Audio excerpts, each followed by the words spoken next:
I work as a taxi driver in Ishinomaki, a city hit hard by the big tsunami a few years back. Most of my shifts are pretty routine, picking up locals and the occasional tourist, driving them from one end of the recovering town to the other.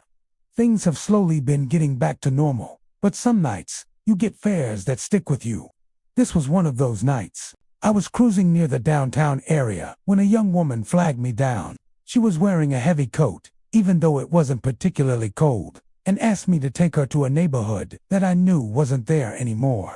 It was one of the coastal areas that had been completely wiped out. I told her the place was just an empty lot now, but she just looked at me with this sad expression and softly asked, "Have I died?" Before I could even process it, she was gone.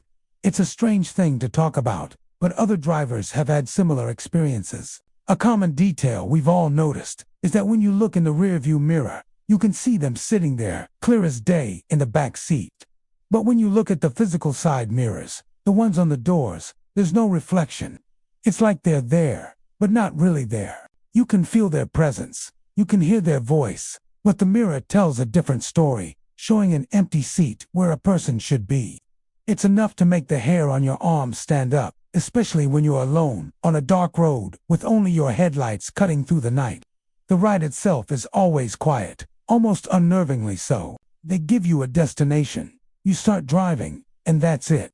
There's no small talk, no music on the radio, just the hum of the engine. But the weirdest part is what happens when you arrive.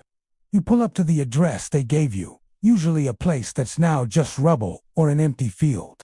And you turn around to tell them the fare, and they're just gone. The back door is still closed, the seatbelt is untouched, but the passenger has vanished into thin air. You're left sitting there, engine running, staring at an empty back seat in a place that doesn't even exist anymore.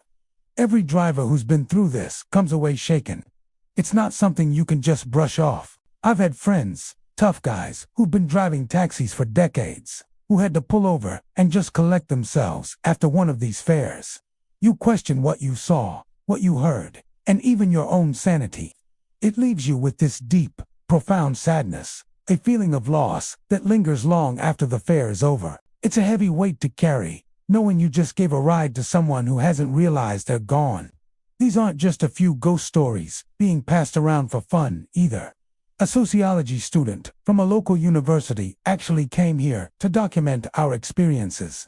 He interviewed over 100 drivers, and a surprising number of them had a story to tell, each one eerily similar to the last. He recorded all the details, from the passengers' strange requests to their sudden disappearances. It was validating, in a way, to know that we weren't alone in this and that what we were experiencing was real enough to be studied.